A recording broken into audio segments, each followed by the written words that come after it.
Vamos iniciar a nossa live de hoje. Mário Henrique aí com a gente já.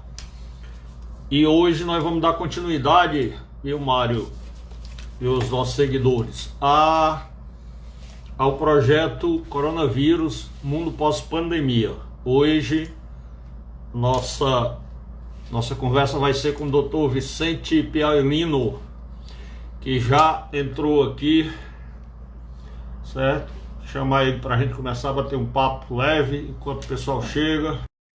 Certo?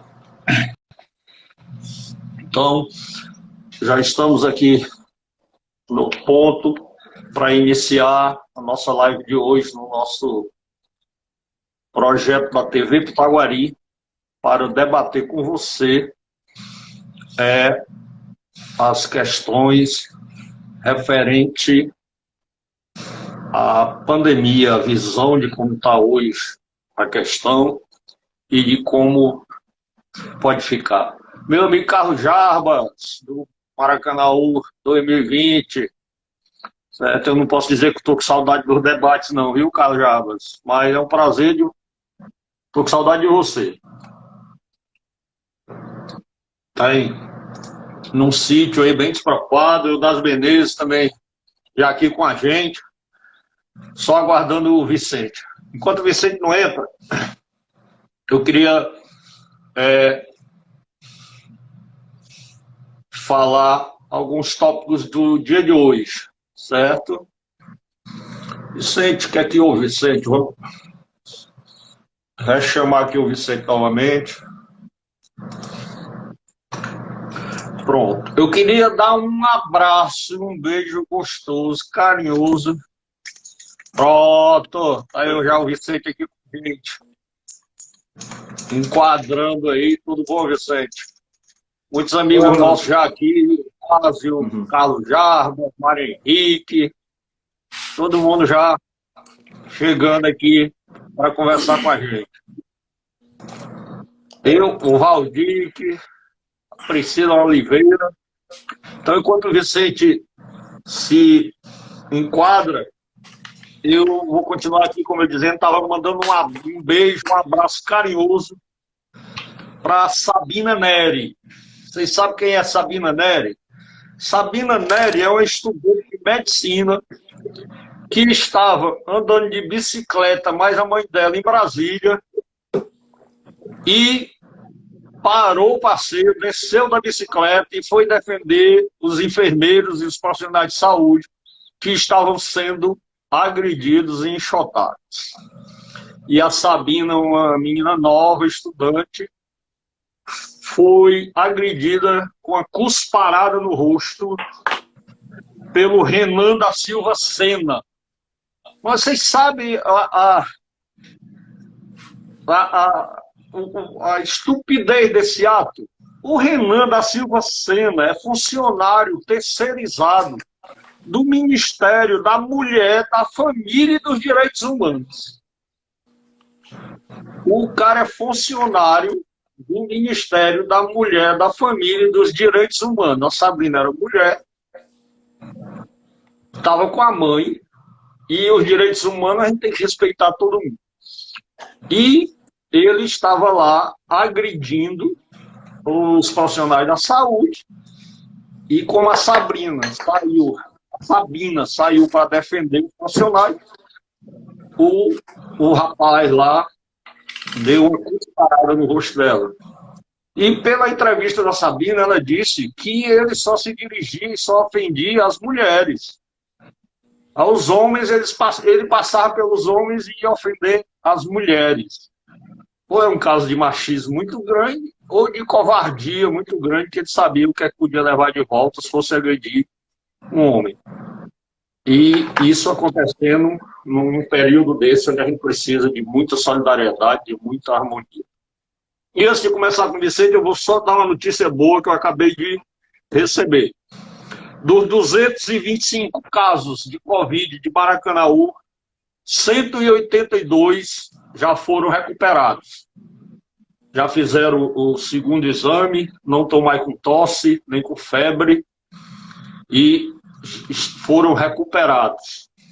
23 ainda estão em isolamento, em tratamento, e, infelizmente, nós tivemos 20 óbitos, né?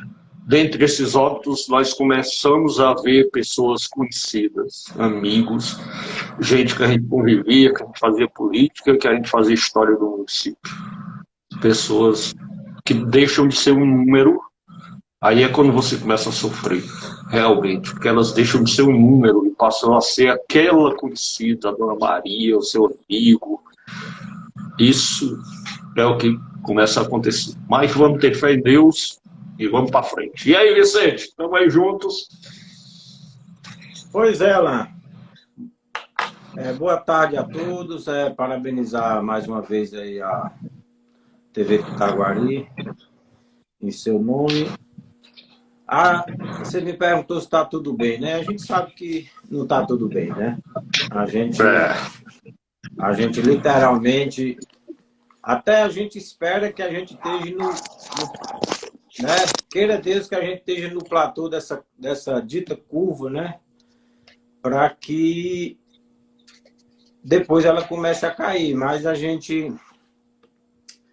eu até estava pensando, a gente, no olho do furacão, falar sobre pós-pandemia, né?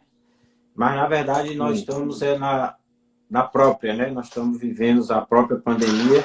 Mas eu acho que não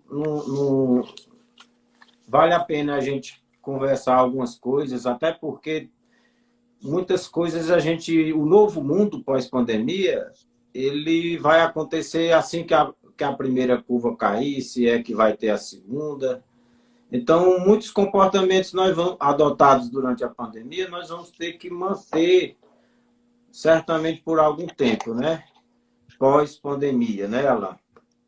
Em primeiro lugar, eu queria só ratificar aí o que você falou e desejar meus sentimentos a cada cearense, a cada brasileiro, a cada família maracanauense que perdeu seus entes queridos, né? Quando a pandemia surgiu lá na China e ainda não tinha atravessado para o nosso continente, eram apenas números, né? Eram apenas números. E hoje eu passei o dia recebendo ligações de parentes da minha família, de amigos, de parentes de paciente. E aí esses números, né, que muitas vezes algumas pessoas, eu jamais vou conversar sobre questões políticas e ideológicas nesse momento, mas às vezes até alguns empresários, não são todos, e alguns políticos, e até alguns epidemiologistas veem o número de maneira muito fria, mas o número ele está começando para todos nós a ter uma cara, a ter um nome, e todo o meu sentimento para todas essas famílias, né? E nós que estamos sofrendo, né? Paralelamente esse momento, né? Vicente, o Vanvan, só uma observação, o Vanvan perguntou aí como é que 182 foram recuperados, tal, se ontem foram anunciados 56 novos casos. O que eu queria colocar é que esses 56 novos casos são de exames que estavam reprimidos. Alguns desses casos já devem estar dentro dos recuperados, certo? Não surgiu 56 novos casos ontem. Eles foram agregados à estatística ontem, mas eram exames que já tinham sido feitos e não tinham saído o resultado. Estava aguardando o resultado, né? É preciso que entenda isso, porque você faz o exame hoje e às vezes ele só sai com 10 dias, com 12 dias. Eu fiz o e você já está em tratamento. Eu fiz o exame em março, porque a minha mulher foi um contato muito próximo de um profissional de saúde que, inclusive, chegou a ir para a UTI, e a gente teve um quadro gripal e a gente fez o exame e demorou 20 dias para sair. Então são exames reprimidos. Sobre essa Vicente, questão de número de casos, né, Alan, a gente sabe que existem alguns especialistas que acham que chega até 20 vezes maior o mais. número de casos, né? Porque, na verdade, tem uma grande porcentagem das pessoas que são assintomáticas e o país não está tendo no momento estrutura para, né, fazer um rastreamento em massa, né? Não tem essa Uhum. estrutura. Tem vários desafios nessa questão do teste, alguns testes dão falso negativo, né? Mas é sempre bom a gente focar nessas notícias das pessoas recuperadas, né? A gente não pode ficar É, focando só no número de óbitos. eu acordo de manhã, vou logo procurar as notícias sobre novos tratamentos, sobre remédios, sobre vacinas. Vou procurar o que é bom logo. Os recuperados, vou dar aquele ânimo, eu peguei para cima. Mas, Vicente, Antes, entrando um antes de pouquinho já no entrar aí tema. no foco da sua proposta, esse momento de pandemia expande muitas coisas boas em tudo, né? Inclusive na gente, né? E o medo, eu na primeira fase, assim que eu cheguei de uma viagem de fora, que eu fui analisar essa pandemia que ela viria, e eu sou grupo de risco, que eu tenho doença cardiovascular, tenho hipertensão já há algum tempo, e eu passei na primeira fase muito inicial, eu tive muitos desafios nessa questão do medo, né? E hoje eu adoto uma rotina diária que eu foco em meia hora nas questões para saber a realidade. A gente não pode fugir da realidade, a realidade é dura, mas ninguém pode fugir. Mas eu não passo o dia todinho vendo notícias ruins, até porque tem muito fake news. Eu me foco mais nas notícias dos grupos de médicos, onde tem essa questão mais científica. Mas é um desafio conviver com tudo isso. Mas diga lá, meu irmão. Eu hoje estava pensando na nossa live, assim, eu estava dando uma lida e eu vi uma questão, cara, que, assim, puxa vida, me tocou demais. Uma positiva e outra preocupante. E a positiva é que as desigualdades são muito grandes no nosso mundo. Né? A preocupação, o compromisso com as questões se diferencia muito de país para país. Eu estava lendo uma matéria do senhor Hong Song, 45 anos, sul-coreano, mora no Brasil desde os 12 anos. Quando começou o coronavírus, ele fez uma viagem para visitar os pais na Coreia do Sul e para comprar equipamentos para o restaurante que ele tem no Brasil. Quando ele desceu no aeroporto, os funcionários fizeram ele baixar no celular dele um aplicativo para acompanhar diariamente o estado de saúde dele. Assim que desceu, foi passar um aplicativo do celular. Ele, no quarto dia, começou a ter febre e diarreia. Informou pelo aplicativo. Imediatamente recebeu um retorno de profissionais que fizeram uma investigação com ele e mandaram uma ambulância buscar ele para fazer exame, mandaram uma ambulância buscar os pais dele para fazer exame e mandaram uma equipe para limpar a casa dos pais dele todinha. Ele foi direto para o hospital, foi informado que todo o tratamento era gratuito, foi internado e ficou fazendo o tratamento dele. Realmente ele estava com Covid. Pronto, Alan. Paralelo.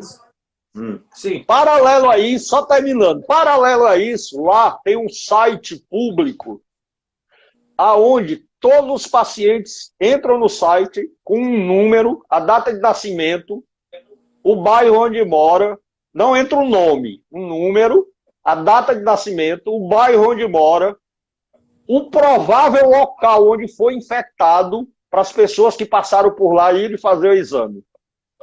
Tudo no site público, onde você acessa diariamente. Para você ver. Hoje a Coreia está em 38º, 254 mortes só. E 10 mil infectados na Coreia do Sul. Um exemplo de como a tecnologia deve realmente ser usada.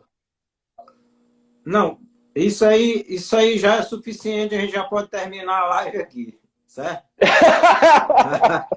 Não, na questão da CERN, da proposta do CERN aí, do tema que você propôs, a gente poderia terminar aqui. É exatamente... Não, o que é que acontece? A gente tem falado muito, o que surgiu agora no Brasil, de novidade, na verdade, foi a teleconsulta, porque há muito tempo o Conselho Federal de Medicina não aprovava, na área de psicologia a teleconsulta já avançou, mas o SUS, o nosso SUS, anêmico SUS, ele tem uma estrutura, né? Ele tem capilaridade, mas ele é muito anêmico, né? Quer dizer, nós temos uma saúde pública que, diferente dos Estados Unidos, que 25% não tem, 75% que tem dinheiro tem saúde privada. Aqui no Brasil é o contrário, nós temos 25% privado e 75% é o SUS. Esse SUS, né, que sofreu inclusive restrições orçamentárias, foi congelado aí orçamento da saúde e da educação por questões que o nosso lençol financeiro é pequeno, mas a gente vai ver, inclusive em outras lives, né, que vai ter aí, que muita coisa vai girar em torno do mundo digital. O mundo digital, ele definitivamente, há quem diga que o século XXI está começando agora e vai começar agora, depois dessa pandemia, né? Como o século XX também começou após a Primeira Guerra Mundial, que teve Revolução Francesa, Renascimento. Então, evidentemente que depois de grandes crises, de grandes tragédias, há muita mudança, né? E o mundo digital, que já vem avançando no trabalho a partir de casa, que agora, mais do que uma alternativa, vai ser necessário, né, por algum tempo, porque essa pandemia e as suas consequências vão durar algum tempo. Os negócios online, né? Restaurantes, né? Já se fala em restaurantes fantasmas, onde praticamente vai ser feito através de delivery. O comércio vai ter que se adaptar para receber a população com mais afastamento. Então, assim, o mundo digital ele vai entrar em várias áreas, inclusive o que você falou aí em relação à Coreia e ao Japão, os países. Porque o que é que acontece? Primeiro, eles têm uma vantagem em relação a gente para enfrentar essa epidemia. Eles já vêm de outras experiências. É tanto que o japonês anda de máscara, o japonês não tem muito contato, o japonês deixa seu sapato fora de casa. Há trabalhos que mostram que até 30% dos nossos calçados vêm contaminados para dentro de casa com várias bactérias, fungos. E eles já têm essa tecnologia digital, Alan, implantada de maneira eficaz, que é o que a gente espera que vai acontecer com o nosso SUS. Quer dizer, O telemonitoramento que você falou, numa epidemia dessa, por exemplo, aqui no Brasil, a gente acredita que de 80% a 90% das pessoas têm um smartphone, não tem?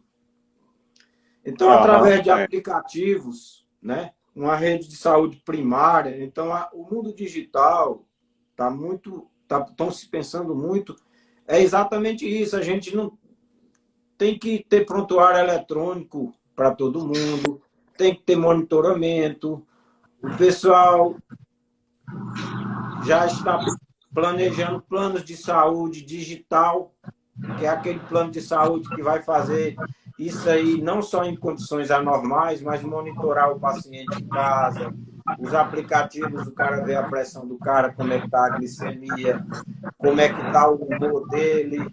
Então, essa tendência da telemedicina através da telesaúde, que é telediagnóstico, né, exames.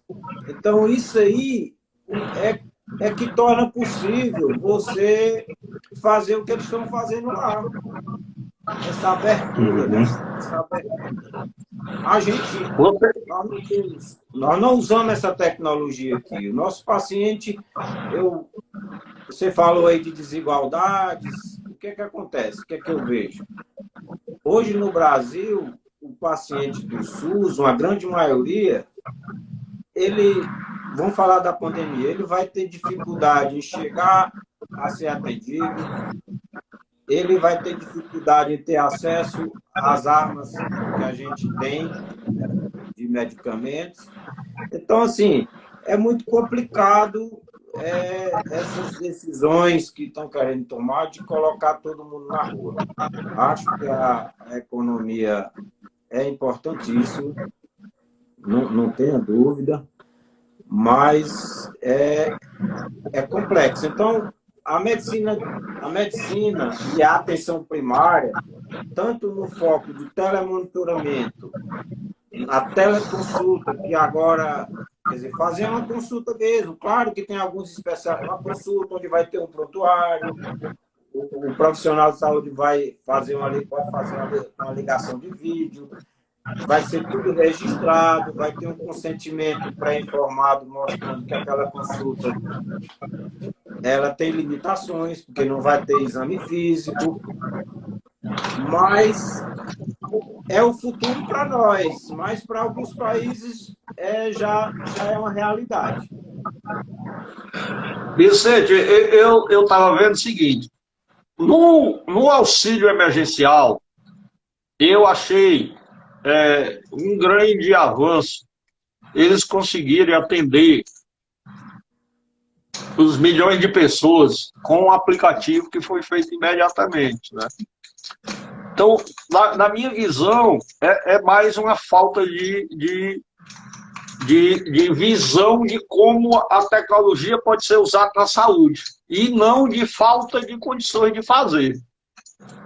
Não sei se você entendeu o que eu estou colocando. Entendi. Porque na questão econômica se conseguiu fazer um aplicativo em uma semana, 15 dias, está aí atendendo milhões de pessoas. Ou seja, poderia ter sido feito também para uma melhor prevenção ou um melhor acompanhamento da área da saúde. Eu vejo mais como uma falta de visão da utilização na área, como se a área da saúde não pudesse ter aquela visão patriarcal, que o médico é o amigo que tem que conversar com você e tudo, como era antigamente, como se tentou nessa política do médico de família, que tinha que ir na casa e tudo. Parece que não sei como você interpreta, eu gostaria de ver a sua vida. Parece que há um preconceito contra o distanciamento médico-paciente. Eu acho que talvez não. Talvez não. Porque, assim, vamos supor, numa situação hipotética ideal, existe já muitos pensadores em trabalhar, em focar mais na atenção primária, deshospitalizar a saúde, porque a hospitalização ela leva muito recurso, tem muito desperdício, e o foco seria a prevenção. o que alguns planos de saúde privados já fazem, e o que o próprio SUS já faz, é só questão agora de usar a tecnologia. Por exemplo, isso não vai... Por exemplo, aqui em Maracanaú, eu conheço, Maracanaú tem atendimento domiciliar para paciente acamado, Maracanaú tem uma infraestrutura de saúde toda montada para atenção básica. Mas essas tecnologias ia diminuir o deslocamento, ia diminuir tanto do profissional como do próprio paciente. Com certeza, você ia ter um acompanhamento mais próximo. Eu acho que é mais uma questão de definição de política pública de saúde, Alan. Porque, olha, nesse momento agora de pandemia, eu atendo muita cliente minha pelo WhatsApp, por ligação de vídeo, algumas consultas online, e nem por isso a minha relação com elas está fragilizada. Eu acho que a relação... E vai ter o momento da consulta. Eu acredito que não seja, talvez não seja por aí o viés, né? Espero que não, né? Sim. Espero que não. Vicente, você acha que com essa pandemia, essa estratificação, o município fica com atendimento terciário, o Estado e tal, os municípios vão ter que romper isso aí, nós vamos ter que ter atendimento terciário em todos os municípios, manter essas UTIs, ampliar essas UTIs, e o município vai ter que ter parcerias com o Estado e com o governo federal para mantê-los? É uma pergunta difícil, mas assim, o Brasil, né, é um país continental.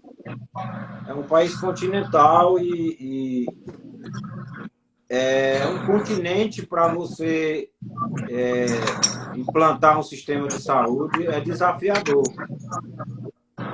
Por exemplo, a cidade que eu nasci, lá no sul do Piauí, Bom Jesus, eu vi um depoimento do prefeito hoje, que lá não tem UTI numa região de 300 mil pessoas. É uma região geográfica do tamanho de Portugal, com 300 mil pessoas, e não tem um leito de UTI. Essa questão da atenção terciária e procedimentos de alta complexidade, a gente sabe que, historicamente, o lençol é muito curto. Agora, nessa pandemia, tem amplificado esses problemas que a gente já tinha, né, Alan? Vicente. É de responsabilidade. O que acontece? A gente tem, por exemplo, a Organização Mundial de Saúde, se eu não me engano, que é um médico para cada 1.000 pessoas. Nós temos 2 para cada 1.000. E a grande maioria dos médicos especialistas estão lá na região sul-sudeste. Você está entendendo? Então, o que eu vejo é que, nesse momento, existe uma disparidade de tratamento de excelência muito grande no país continental. Você transferir um paciente do sul do Piauí para Teresina, 600 quilômetros grave, para ir para a UTI, cara, é praticamente impossível. Então, essa municipalização da saúde, ela foi boa, mas, ao mesmo tempo, os municípios se vivem muito, digamos assim, orçamentariamente falando, sem capacidade de voo, né? Vicente, o nosso amigo Carlos Jarbas aqui pedindo para você falar um pouco sobre Francisco Torquato, secretário de Saúde, entrou aqui lhe dando os parabéns, certo? E o Carlos Jarbas... Torquato, parabéns aí à Secretaria de Saúde pelo trabalho. Eu tenho visto que a Secretaria tem se empenhado muito. A gente vê que os países ricos estão sofrendo com a pandemia. É uma experiência única, né? E que está todo mundo... tanto que eu nem gosto de dizer assim, país tal está certo, país tal está errado, porque a gente vê que um dia o tratamento é outro dia é outro, um dia pede para baixar a curva, outro dia pede para abrir, não é fácil. Um abraço, É. Cacá. O Carlos Javas, perguntando a sua opinião, eu acho que você já expressou, mas eu vou refazer a pergunta dele, a sua opinião sobre o isolamento social. Ah, Carlos Jabas. Não tinha outra, não. Olha, evidentemente quem está falando aqui é um profissional de saúde. Claro que eu não posso olhar a pandemia só como uma questão de saúde. Evidentemente que não. Por coincidência, alguns profissionais que estão à frente, por exemplo, do JF, da Secretaria Municipal de Saúde de Fortaleza e da Secretaria de Saúde do Estado do Ceará, são meus contemporâneos e são colegas de turma. E a gente participa do grupo de formados e a gente vem vendo desde o início, né, da pandemia como eles, através de números, através da infraestrutura de saúde que o Ceará tinha antes da pandemia, a dificuldade que a gente teria de enfrentar toda essa pandemia. Por que, no caso do Brasil, do estado do Ceará, por exemplo, eu concordo com o isolamento, afastamento social e uso de máscara. Opa, derrubaram o celular. Até um certo momento. Coisa de amador, né?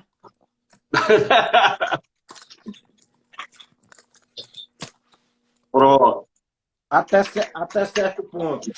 Porque eles é quem sabe, eu não sei, assim, especificamente, eu não teria números, qual é as condições de dar um atendimento digno à população. Eu acho que esse momento de segurar, apesar de que a última pesquisa mostrou que 55% da população ela está circulando. O nosso isolamento social, ele é tanto que a curva está crescendo.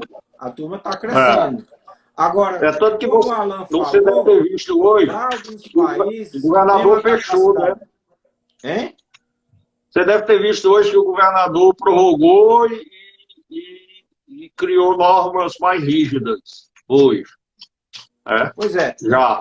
Então, nós não temos... Eu faço uma pergunta. A gente bota a população jovem na rua, as crianças dentro da sala de aula, e onde é que vai ficar a população de risco que mora em situações precárias, por exemplo? Nós vamos conseguir isolar? Esse monitoramento que você falou aí, Alan, que a Coreia faz, aqui a gente não tem condições de fazer. Deixando as questões políticas de lado, porque eu acho que é o momento do país, em vez de vestir a camisa de um time ou de outro, era para vestir a camisa da seleção, né? Quando tem Copa do Mundo. Então, eu acho que o isolamento que está sendo feito no Ceará é um isolamento à la brasileira, né? Não é um isolamento rígido, né? Então, é tanto que a curva está crescendo. Evidentemente que, do ponto de vista epidemiológico, esse vírus, se é que ele não tem missão, porque ele, aliás, não é nem um ser vivo, né? Esse vírus ele tem que cumprir a missão dele, o ciclo dele. Enquanto a gente não contaminar, todo mundo sabe disso, pelo menos 60% da população, a gente não vai ter a famosa imunidade coletiva, né? Então, honestamente, no momento, eu concordo com o governador. Principalmente em Fortaleza, que a situação é muito precária. Eu estou conversando aqui com o pessoal de grupos, de médico. A minha mulher está como enfermeira, chefe da CCIH do Hospital do Exército, está lá no enfrentamento. Ela chega aqui muito mal. O sofrimento é muito grande, o que está acontecendo, não só no Ceará, no Brasil todo. Agora, se tiver estratégia de monitoramento, se tiver estratégia de isolar os mais de risco, se você tem teste em massa, porque... Então, eu penso assim, até o presidente americano, eu digo americano por ser um país rico, não que eu considere ele um líder, não tenho muita admiração por ele, mas os Estados Unidos, ele ignorou o Covid, né? Está passando o que está passando. A gente, de alguma maneira, e até certo momento, a gente ficou também achando, será se vai chegar, será se não vai chegar? E aí, quando todo mundo decidiu se mexer, e aí é outra questão que a gente vai ter que pensar, os insumos eram produzidos, a maioria, na China. Quer dizer, o mundo todo ficou dependendo, e aí como é que você montava uma estrutura para tratar os casos graves dessa doença? A Alemanha, ela mandou gente mais cedo lá na China, estudaram bem, se prepararam melhor, né? Não teve problema de UTI, por exemplo. Então, agora, nós vamos ficar o resto da vida, o resto do ano em isolamento? Nós não vamos. Isso, mas eu acho que ainda é necessário. Eu ainda vejo como necessário. Um abraço aí para o presidente da Câmara de Vereadores, vereador Denis Peixoto, também aí com a gente, assistindo a nossa live, mostrando aí a preocupação dos nossos parlamentares, também com o conhecimento e como está a situação. Vicente, outra questão que a gente vê muito era um verdadeiro, insistindo ainda, era um verdadeiro mito, assim, que a gente não tinha UTI, o pessoal entrava na justiça para poder ter uma UTI com AVC. Eu mesmo perdi meu pai com AVC e só consegui colocá-lo numa UTI porque eu consegui na justiça. Agradeço os amigos que eu tenho na área jurídica, em 24 horas conseguiram uma liminar e a gente ainda lutou, internou o papai na UTI, mas o que a gente via sempre era isso. E com a pandemia, de repente, obrigado, se começou a abrir UTI nos municípios, nas regiões metropolitanas, nos estados, em Xeramupim, no Amazonas, em todo canto se vendo abrir UTI. No meu entendimento, mesmo sem um grande conhecimento, tenho conhecimento dos orçamentos públicos, né? Era uma não preocupação, era como se não fosse necessário, não tivesse a demanda para se ter UTI nos hospitais, é um custo alto, então o povo brasileiro não precisava. Só se em último caso mesmo, ou a rede privada, certo? Isso não demonstra mesmo assim a falta de compromisso que a gente tem nos orçamentos da saúde com as questões mais sérias, né? Se ficar voltado só para... Eu não sei se eu estou indo contra a rede de políticas públicas para a saúde, se ficar voltado só para o setor de prevenção e tudo, não se preocupar com essa questão. Se essa questão da UTI, tu falou muito bem. Quantas vezes a gente não viu situações de judicialização? Não só na questão de UTI, mas como outros equipamentos e outros tratamentos de alta complexidade, né? Muitas vidas foram ceifadas por falta de UTI.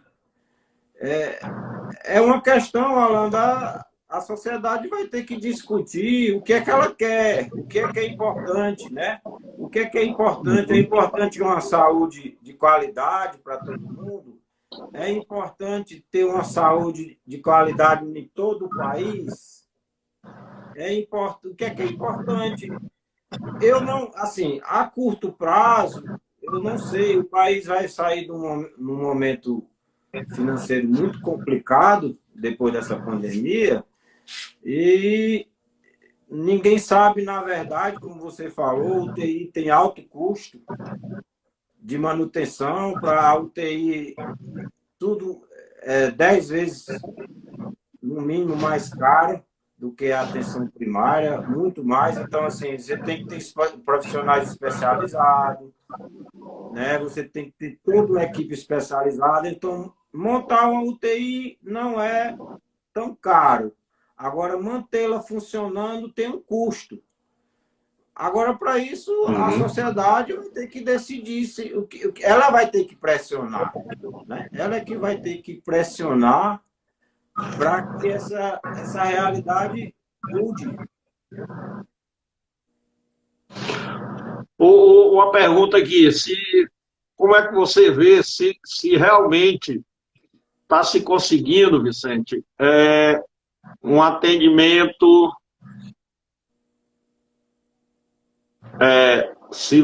um atendimento humanizado, se os profissionais estão conseguindo, né, na própria pandemia, dar esse atendimento na rede pública de saúde.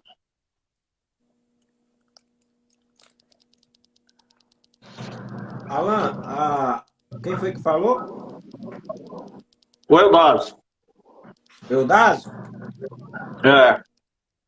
Rapaz, eu peço desculpa aí, porque meu menino não está aqui comigo e ele colocou meu celular aqui numa situação difícil. Olha, o som tá bom. A própria doença, por ser altamente contagiosa, ela constrói um ambiente muito desumanizado, né, Alan? Porque o que acontece? Depois que você tem o diagnóstico, você vai para a área de Covid, a sua comunicação com a família fica difícil, os profissionais trabalham num ambiente de alto estresse, mas eu te digo uma coisa, eu acompanho aqui os grupos, os profissionais de saúde como tudo, e aí profissionais de saúde, diga-se, desde o maqueiro, desde o cara a pessoa que limpa o hospital, que faz a desinfecção, o técnico de enfermagem, a enfermeira, eles estão dando o máximo e é humanizado. Agora, o ambiente em si é muito estigmatizante, você fica isolado, tem familiar que liga para mim, dizendo, doutor, complicado, ninguém tem acesso, ninguém... Mas é mais uma questão. Mas eu acho que dentro até porque toda a sociedade está vivendo um momento de solidariedade, né? A gente tem muitos movimentos, e a gente espera até que pós-pandemia a solidariedade seja uma marca dentro da sociedade. Se mantenha, né? Se mantenha. Vicente, eu esqueci de dizer uma coisa que agora é bom nesse tema que você falou agora. Lá na Coreia do Sul, o Yeon Song disse que quando ele chegou no quarto para ficar internado, a primeira coisa que os profissionais de saúde fizeram foi ensinar ele a usar os aparelhos que estavam lá. Então, ele tinha que medir com os aparelhos que tinha lá como é que ele estava diariamente. E os profissionais só entravam em último caso. E ele tinha que colocar tudo lá no aparelho, botava o aparelho e dali saía o resultado lá para uma central. E os funcionários, os profissionais não entravam no quarto. Isso, quer Só dizer, em último caso. dentro da própria instituição hospitalar, o telemonitoramento, que é o que Era. pode ser feito quando o usuário do SUS estiver na casa dele. Ele alimenta o sistema e... o que acontece? Questão também de educação, questão de familiaridade com a tecnologia, né? E Uhum. você tem menos profissionais se expondo lá dentro, né? E mais profissionais para cuidar, inclusive, de outros pacientes mais graves, né? Nosso amigo Anderson Rafael também está aqui com a gente, não tinha citado ainda, nosso advogado. Grande amigo, Anderson. É. Vicente, como é que você vê, e aí vamos, mesmo a gente estando nesse sufoco, como é que você, é, é, vamos dizer assim, que você terminou essa pandemia lá no mês de setembro, você foi convidado para assumir um hospital. Como é que você vê que deveria ser mais ou menos assim, pós-pandemia, lá no atendimento, no uso da tecnologia, dos profissionais? Como é que você faria isso aí? Alan, essa mudança não é uma mudança da noite para o dia, né? E evidentemente que não vai ser uma pessoa que vai mudar essa visão de fazer medicina. Mas se tiver que ser uma pessoa, você é uma boa escolha, viu? Você tem a cabeça aberta.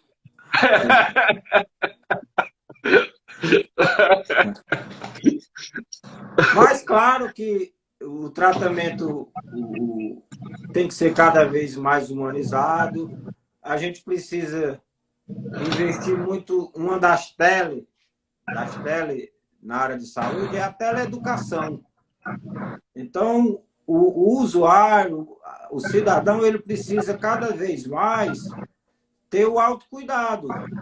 Você está entendendo? Ele precisa ter o autocuidado. A gente sabe que, por N motivos, a pessoa às vezes não se cuida, não é porque também não quer. Grande parte da população, ela vive correndo atrás do pão de cada dia, né? Mas eu acho que tem que investir muito na atenção primária, usar a tecnologia na atenção primária. Eu acho que a atenção básica é o carro-chefe, tem cada vez mais se deshospitalizar. Existe já pessoas pensando, por exemplo, em áreas de condomínio, ter centros de diagnósticos próximo à casa da pessoa, para a pessoa não ter que se deslocar. Então, tem muita coisa para ser feita. Vicente, se eu pedisse para você citar 5 centros públicos que a pessoa pudesse fazer exame do Covid, eu acredito que você não ia conseguir.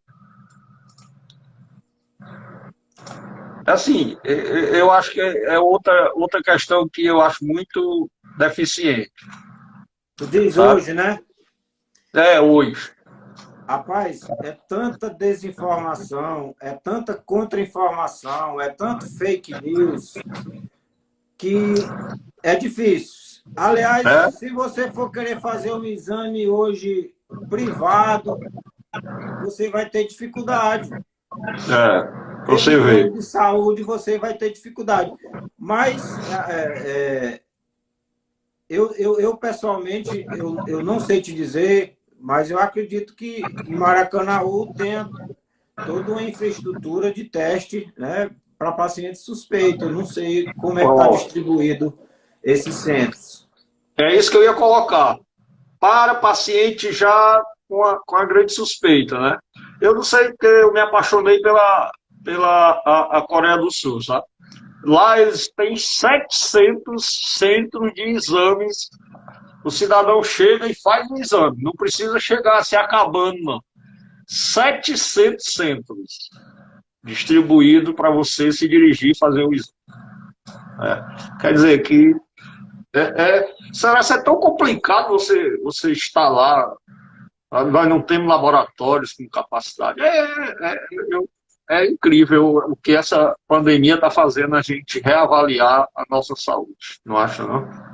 A nossa capacidade operacional, ela não tem mostrado tanto eficiência nessa questão do diagnóstico. Salvo engano, o novo ministro disse que tinha 46 mil milhões, né, de testes para ser feito no país, mas me parece que isso não está acontecendo. Até porque, se você fizer 46 milhões de testes, você também tem que ter uma estratégia do que é que você vai fazer. Como é que você vai isolar? Entendeu? Não vai. Eu acredito que muitas vezes fica com medo só de aumentar a estatística, né? E não tem o que fazer. Pois é, esse medo de estatística a gente não tem que ter.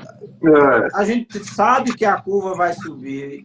E a gente sabe que enquanto ela não subir, ela não vai atingir a barreira imunológica. Essa questão de números, infelizmente, o que nos preocupa é o número de mortes. E aí a gente precisa ter uma estrutura de tratamento dos casos leves e moderados, muito precoce, e a estrutura de respirador para os pacientes que vão entrar no quadro grave. São duas coisas que a gente tem que ter bem estruturado. E a terceira coisa, que o governo já fez aí, e tem que fazer mais, é colocar a comida na casa das pessoas, dos informais, dos desempregados, porque as pessoas... Muito desemprego, né? Eu sei que você é um especialista também e gosta de estudar e toda a área de nutrição. O que é que você recomenda aí para o pessoal que está com medo e tudo, nessa área de ajudar a imunidade? Pois é, Alan. Existe muita coisa, a gente vai saber depois, quando fizer estudos mais aprofundados. Mas o que se recomenda para aumentar a imunidade, uma alimentação quanto mais saudável possível, mais diversificada possível, com fruta, com verdura. A atividade física é super importante. Manter a atividade física mesmo dentro de casa. Existem algumas evidências de pacientes que tinham a vitamina D baixa, aparentemente teve maior mortalidade. Então, a exposição ao sol é super importante. É difícil você emagrecer numa pandemia, né? Mas a gente sabe que a obesidade... Eu emagreci. A obesidade, ela é um fator de risco, e se sabe que não só para desenvolver diabetes e outras doenças, o consumo elevado de carboidrato também não é muito saudável. Um sono adequado, gerenciamento do estresse, aí eu acho que a gente deve sair de frente das notícias ruins. Isso é muito ruim para a nossa imunidade. E, claro, quem pode, que sabe que tem deficiência de vitamina D, uso de vitamina C, uso de zinco. Mas, assim, é o que a gente pensa, mas a gente não entende muito essa questão da relação do vírus com a imunidade. Exceto em relação aos pacientes mais idosos, mas a gente tem visto pacientes jovens também desenvolver doença grave. Mas eu recomendaria isso. Vicente, tem um pessoal aqui de Bom Jesus, Fabíola Fernandes Guimarães, Fabíola Chagas, em Bom Jesus, no Piauí. São meus primos. Tá aqui com a gente. Tá? Um abraço para eles, que Deus proteja todos eles lá. E fique em casa, que o coronavírus chegou lá no sul do Piauí, tu acredita lá? Hã? Eu pensei que o coronavírus não fosse chegar no sul do Piauí, eu torcia, né? Meu pai Eu também não. com 87 anos. Dizia que ele não aguentava a temperatura alta, eu digo que o Piauí está protegido. Foi um mito que a gente construiu em relação ao coronavírus. Apesar de que a gente sabe, existia aí algumas evidências que temperaturas muito baixas, abaixo de 5 graus, e uma média de temperatura acima de 20. Mas eu acho que essa questão da temperatura, ela talvez, vamos ver como é que vai ser o resultado final no Brasil e em outros países de temperatura elevada, mas talvez não deixe de ser um fator que diminui a velocidade de progressão do vírus. Uhum. O Chagas está dizendo isso, depois desse acidente aí. O Chagas está dizendo que já tem 6 casos lá na cidade, já virou uma metrópole.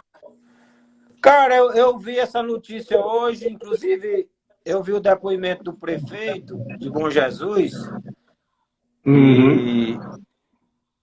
E aí, para você ver, não tem estrutura de UTI em Bom Jesus, numa área de 300, do tamanho de Portugal, com uma população de 300 mil pessoas. E o prefeito está lá com a mão na frente e outra atrás. Aí eu lhe pergunto, uma população dessa pode ir para a rua? Complicado. Tem. É o que eu sempre digo, que eu converso com algumas pessoas e eles vão muito para cima de mim. Rapaz, você pode ficar em quarentena, e quem não pode, não sei o que. Eu digo, filho, o problema não é que... Mas você pensa que nunca vai pegar? Não sei, filho, eu espero que não. Mas o problema não é esse. O problema maior que eu vejo, Vicente, que você acabou de dizer, é você podendo evitar ser estar contagiado num período desse, onde há um estrangulamento no setor de atendimento médico na saúde. É diferente de estar tendo, vamos dizer, 10 casos, 20 por dia, e você pegar, o seu tratamento vai ser melhor de que hoje, onde não tem UTI, não tem atendimento, é uma loucura. Acho que esse é um dos fatores primordiais que o isolamento ajuda, né? Não haver o colapso da rede pública de saúde. Não, o colapso já tem, o colapso. A questão é que o tratamento não vai ter dignidade, a pessoa não vai ter chance de se tratar. Agora, eu concordo, quarentena para a classe média e para a classe alta é outra coisa. Quem tem cultura é outra coisa, quem tem emprego é outra coisa. Não é fácil quarentena para a maioria da população. Eu concordo plenamente. É um dilema, tanto que eu estou dizendo assim, é um dilema muito grande. Eu acho que quando o Cabeto, o secretário, como governador, toma essa decisão, é porque ele está vendo lá o gargalo de não ter estrutura. Mas eu concordo, nós não vamos ficar o resto do ano dentro de casa, não. Aliás, andar de máscara, distanciamento, isso aí vai ser uma rotina por muito tempo. A gente tem que se adaptar. Vicente, nós estamos terminando, eu vou reabrir, viu? O Instagram está me dando aqui 19 segundos, aí eu vou reabrir.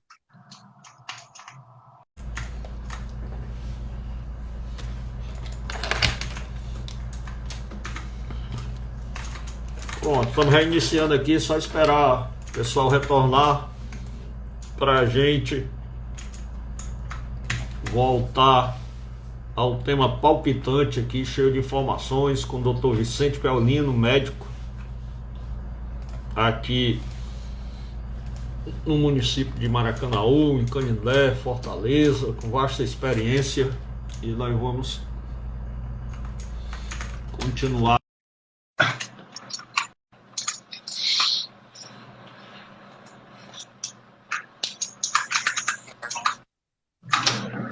Pronto, retornamos aqui.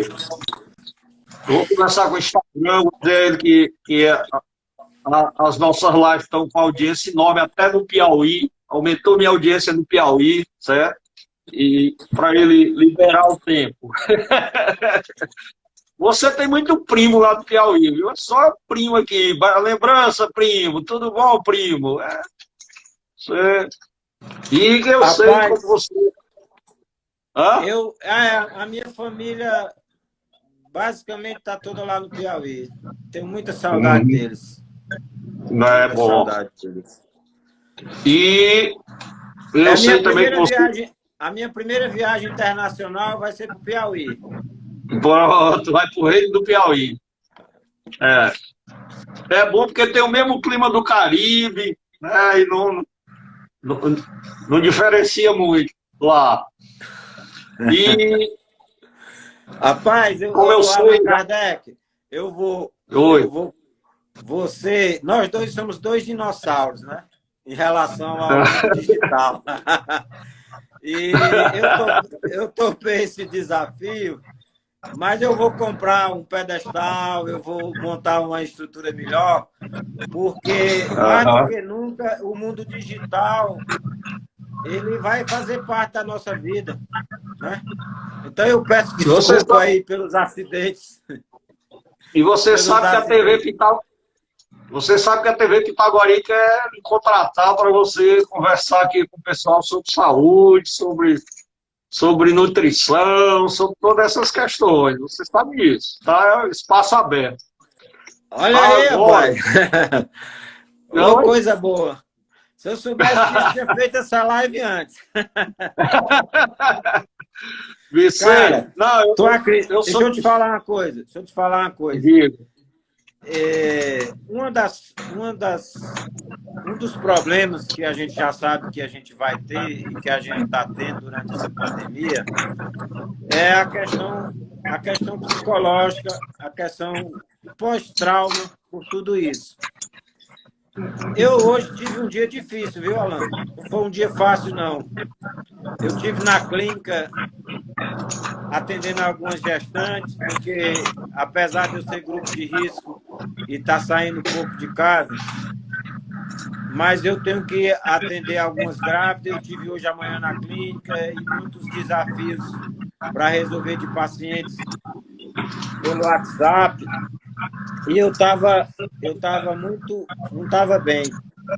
Mas a gente precisa desses momentos, né, que a gente sai da dor, até porque nós temos uma caminhada longa. E essas quedas aqui do celular, eu até relaxei mais um pouco. Tá bom. Olha, o Chagas aqui está dizendo que um grupo de 120 médicos fizeram um tratado e convencionaram um tratamento precoce com cloroquina, azitromicina, bem antecipado, e o anticoagulante. Foi publicado hoje, lá no seu Piauí, viu? Certo. Eu não vou querer falar especificamente sobre tratamento farmacológico, até porque o tratamento farmacológico ele prescinde de uma prescrição médica e de um acompanhamento. Mas, assim, existe algumas controvérsias sobre esse tratamento com essa droga, hidroxicloroquina, mas aí existem muitos serviços, e aqui no Ceará, muitos hospitais, muitos serviços, né, com prescrição médica. O cara tem que fazer um eletrocardiograma antes, tem que ter acompanhamento. O uso da hidroxicloroquina a nível domiciliar é complicado, porque ela tem efeitos colaterais, mas já existe uma grande parcela, inclusive na Itália, né, já estão usando de maneira mais massificada esse tratamento, e existem outras drogas agora, antivirais, que os Estados Unidos... É o meu celular, é o teu, Alan, que está causando esse som? Acho que é o meu. Deixa eu olhar.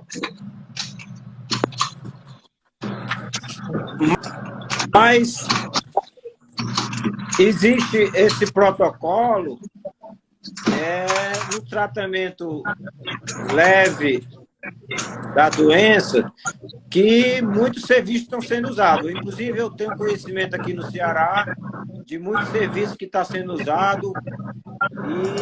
E assim, esse momento de pandemia, todas as armas são válidas.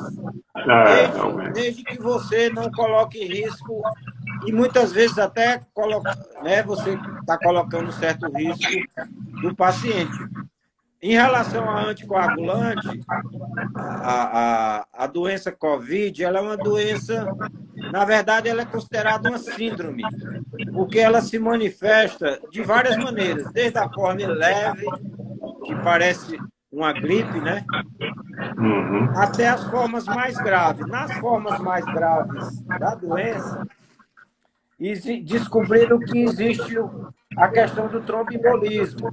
Então, o uso de anticoagulante, ele é uma ferramenta que está sendo usada nos hospitais aqui no Brasil, no mundo inteiro, mas, evidentemente, no paciente hospitalizado e na fase certa da doença.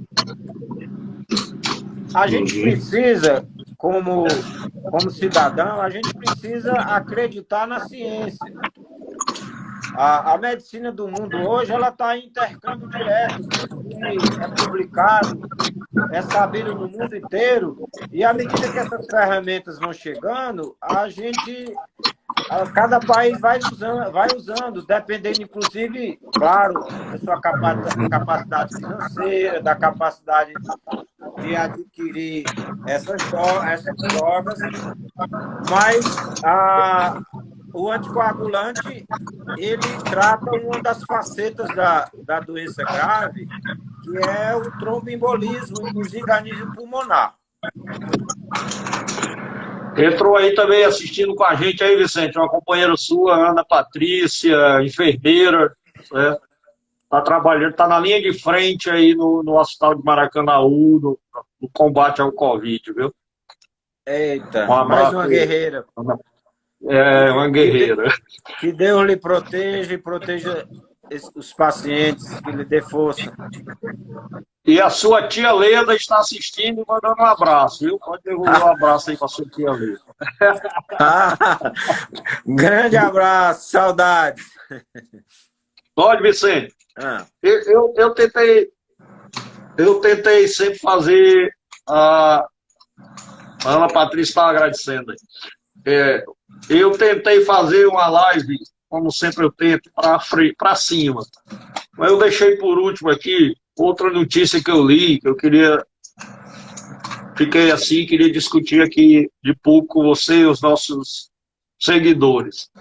O doutor Eduardo Massad, ele é médico, físico, professor emérito de informática médica da USP, e de matemática aplicada da Fundação Getúlio Vargas. É meio perturbado, né? O homem O que é que ele disse? Ele disse que essa pandemia é um ensaio geral da Big One, que ele chama, que é uma epidemia maior que vem, que vai matar 2 bilhões de pessoas no mundo. E que vai levar a expectativa de vida, vai baixar a expectativa de vida de 72 anos para 58 anos para o ser humano. Tu acredita como é que o caboclo, com uma coisa dessa que nós estamos passando, vai para o UOL e dá uma entrevista dessa? Ele historia desde a peste negra, da gripe espanhola, e fica mostrando o período. Né? E, inclusive, faz um apanhado, eu vou mandar para você ler a matéria toda, faz um apanhado sobre a questão das bactérias, né, que ele considerou que a gripe espanhola, né, que foi bactéria, que era a peste negra, né, que era pelos ratos, que ali era um problema de saneamento, de falta de conhecimento do povo, mas que nós não sabemos lidar com os vírus. Tá no UOL de hoje, eu digo, rapaz, esse cara é muito incentivador, viu? Eu vou te contar. Ele... Não sei nem o que te dizer de uma notícia dessa. Alan, só torcer para ele estar completamente errado, né? Através de inteligência artificial, através... O próprio Bill Gates, né, previu aí essa pandemia que está acontecendo há 5 anos atrás. E... Ele disse, Vicente, que usou matemática aplicada. Eu não vi, eu espero que não seja verdade. Né? Eu acho que é muito terrorismo no momento que a gente ainda nem atravessou essa tempestade que a gente tá vivendo. Evidentemente que existem previsões de que novas pandemias podem acontecer. Lidar com o vírus não é fácil, porque o vírus ele sofre mutação muito rápida, né? Sem querer falar de notícia ruim, como você falou, a gente tem que focar, a gente tem que ter esperança, e a humanidade já passou por tantos desafios, e a cada desafio que passou, ela saiu melhor, e a gente espera que a gente saia melhor. Mas, por exemplo, existe uma possibilidade de uma segunda onda, existe sim. Então, assim, o novo mundo que a gente vai viver realmente vai ser muito diferente. Quanto a isso aí, eu não tenho dúvida. Nós não nos preocupamos. A vacina, por exemplo, a vacina ela pode demorar, mas quando ela surgir, de repente o vírus já sofreu mutação, vai precisar de outra vacina. Mas a gente precisa pensar, é o momento que a gente vive hoje, a gente tem que se fortalecer, a gente tem que acreditar no nosso sistema de saúde, apesar dele ser frágil, mas aí nós somos corresponsáveis por isso, a gente não pode colocar tudo na mão das autoridades, das lideranças, porque nós vivemos uma democracia e somos nós que elegemos esses projetos políticos, né? Mas eu nem queria comentar isso aí, não. Muito pesado para mim. Então vamos para outra notícia que não é muito boa. Eu estou horrível hoje, estou igual o advogado do diabo. Você sabia? Vou fazer igual o Vinícius, meu filho. Quando ele quer dizer uma coisa a gente, ele chega e diz: pai, você sabia? Aí assim eu vou fazer. Você sabia, você que já foi, não sei se você ainda tem convênio com eles, mas você já foi conveniado e tudo, você sabia que nenhum plano de saúde do estado do Ceará aceitou assinar o acordo com o governo federal para atender os inadimplentes? Sabia não. Pois é, o governo federal fez uma proposta para os planos de saúde do Brasil para que atenda os inadimplentes até julho e que o governo dá uma contrapartida, e nenhum plano do estado do Ceará aceitou atender os inadimplentes. É verdade. Eu acredito que... Então aí a gente vê que nós temos que trabalhar para fortalecer o SUS. Porque... Não é verdade? Eu acredito que quem dirige os planos de saúde são executivos do mercado financeiro. Eu não acredito que sejam médicos que aceitem tomar uma decisão fria dessa, não. Eu conheço planos de saúde que os donos eram médicos, e até o CRM eles cancelaram para não sofrer ação do CRM. Então, assim, precisa a ANS, né, regular esses planos de maneira... Eles têm, quer dizer, o plano de saúde, ele, na gênese, a gente sabe que ele foca em quê? Em lucro. São No os lucro mercantilistas de financeiro. lucro, né? Mas o plano de saúde, ele tem sua função social. Ele precisa ser forçado a entender que ele tem uma função social, né, a ser cumprida. Mas eu acredito nessa notícia, infelizmente. É fogo, rapaz. Mas, Vicente, fica aí à vontade. Eu já exauri aqui o meu pouco conhecimento na área médica. Já repassei muitas perguntas. Foi um excelente bate-papo. Fica à vontade aí para fazer suas considerações. Então, eu lhe agradeço, Alan, pelo convite. E eu sou uma pessoa que eu tenho esperança. Eu quero ratificar que a gente precisa confiar no que a gente tem em termos de tratamento. As armas não são muitas, mas existe. E aqui no caso do Ceará, voltando lá à conversa do isolamento, eu acho que ainda é necessário, a não ser, somente Fortaleza, a não ser que a gente monte uma estratégia, ou então construa uma infraestrutura de UTI, que é difícil. O governador aí todo dia fala das dificuldades, o consórcio que eles fizeram para comprar lá na China.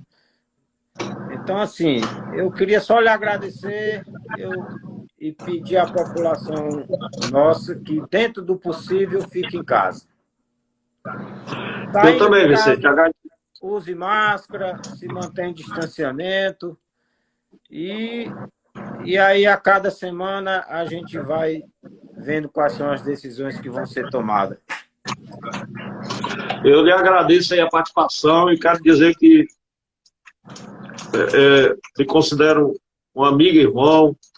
Já vi muitas ações que dignificam sua função de médico, pessoas que lhe abraçam, jovens que dizem, aqui é o doutor Vicente que fez eu nascer, que foi mães. Então, você é uma pessoa que tem essa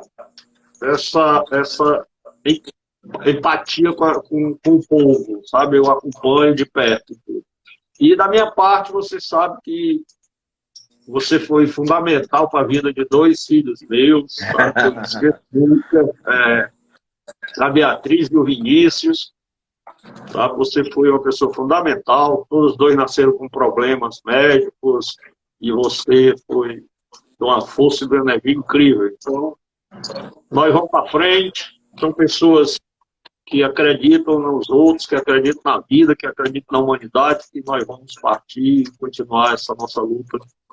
E vamos vencer. Com a ajuda de Deus, com a participação da nossa fé e a ajuda de Deus, nós vamos construir um novo mundo. Aí disso, Vicente. Muito obrigado, rapaz. Eu vou só vou ratificar aqui que quem precisa sair de casa, quem tem que trabalhar, use máscara, mantenha um distanciamento, ande com álcool gel. Graças a Deus, esses últimos dias eu tenho andado de Maracanaú, porque eu tenho que sair, e eu estou vendo o pessoal usando mais máscaras, mas estou vendo que o distanciamento ainda muitas vezes não é tão adequado. E vamos torcer, Alan. Vamos torcer, vamos ter esperança que a gente vai passar por isso. Um abraço, peço desculpa aí pelos acidentes, mas como você próprio disse, foi um bate-papo. E, de qualquer maneira, foi uma experiência boa para mim. sempre fui muito resistente à rede social, à live, a vídeo, e eu vi o seu projeto aí. Na verdade, como é que eu vou? Você disse, você quebrou um paradigma, você está me ajudando a quebrar um paradigma que o mundo atual exige, viu? Que Deus abençoe a todos. Eu sou um cara cristão. Peço que Deus proteja todas as pessoas, que dê paciência, que dê resiliência nesse momento de ter que ficar em casa. Que Deus abençoe cada um de vocês e que, mais do que nunca, busque estratégias para se manter com esperança, não perder a esperança, que no final a humanidade vai vencer. Meu grande abraço, Alan. Valeu, tamo junto, Vicente. Muito obrigado. Muito obrigado aí a todos os que nos seguiram hoje. É um excelente bate-papo. Obrigado aí ao doutor Gleison Oliveira. Um ótimo bate-papo com o meu amigo doutor Vicente Paulino. E amanhã nós vamos continuar com a live da Darliane Costa, que nós vamos falar sobre as diversas juventudes e as juventudes excluídas e o que é possível fazer dentro desse processo por essa juventude. Até amanhã às 17 horas.